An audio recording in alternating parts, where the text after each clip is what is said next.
एक महिला भक्त वृंदावन से बिहारी जी लेकर अपने घर आई और तभी बाहर से गोलू घर के अंदर आया और माँ से पूछता है कि माँ, ये कौन है? तो मैया ने बोला, ये भगवान है और ये ही हमारे मालिक हैं। अब तो घर में जब भी कोई नई चीज बनती तो सबसे पहले बिहारी जी को भोग लगता। पहले यह सब चीजें गोलू को सबसे पहले मिलती थी। इससे गोलू बहुत चिढ़ने लगा और मन ही मन ठाकुर जी को कोसने लगा। एक दिन गोलू की माँ काम पर जाते समय बोली, गोलू, यमुना जी से मटके में जल भर कर लाना। जब गोलू पानी भरने के लिए जाने लगा तो जाते जाते बिहारी जी को कहने लगा, खाने के लिए तो सबसे पहले तैयार रहते हो, लेकिन काम तो मुझे ही करना पड़ता है। अगर यहाँ रहना है तो काम करो। कहकर गोलू यमुना जी से जल भरने के लिए चल पड़ा।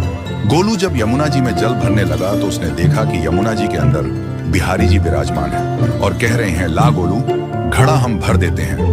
गोलू उनको देखकर हैरान हो गया और बोला, नहीं नहीं, मैं अपने आप भर लूंगा। लेकिन ठाकुर जी ने उसके हाथ से घड़ा ले लिया और भरकर घर ले आए। गोलू घर आकर डर रहा था कि अगर माँ को पता लगा कि मैंने ठाकुर जी से काम करवाया है तो आज मेरी पक्की पिटाई होगी। माँ ने घर आकर बिहारी जी को गीले कपड़ों में देखा तो एकदम से हैरान हो गई और कहने लगी कि गोलू, ये जरूर तेरी शरारत है, जरूर तूने ही इन पर जल डाला है।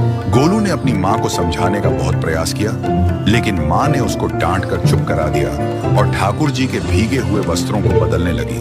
अगले दिन जब माँ ने गोलू को अनाज पिसवाने का काम दिया तो बिहारी जी फिर अनाज का कनस्तर ले आए और माँ को ठाकुर जी के वस्त्रों के ऊपर सूखा आटा पड़ा मिला। तो माँ ने फिर गोलू को डांटा कि तुझे पता नहीं कि ये हमारे भगवान हैं और तू भगवान के साथ शरारत करता है। आज तूने फिर इनके ऊपर आटा फेंका है।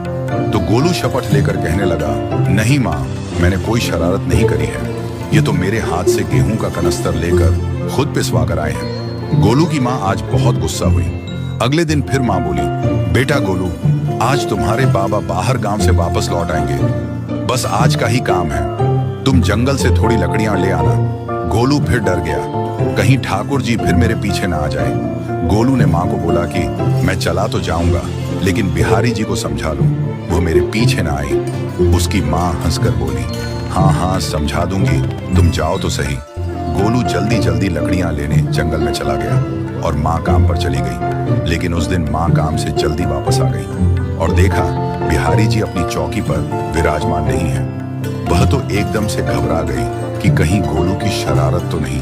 वह भागी भागी जंगल की तरफ गई। तभी उसने देखा कि गोलू के साथ एक इंसान लकड़ियों को लेकर घर आ रहा है। गोलू की माँ यह देखकर हैरान हो गई कि ये तो बिहारी जी हैं। ये क्या हमारे भगवान हमारा काम कर रहे हैं? इसका अर्थ गोलू ठीक कह रहा था। वह जल्दी जल्दी भागकर ठाकुर जी के पास गई और लकड़ियां उनके हाथ से लेते हुए उनके चरणों में गिरकर रोती हुई बोली, हे बिहारी जी, ये आप क्या कर रहे हो?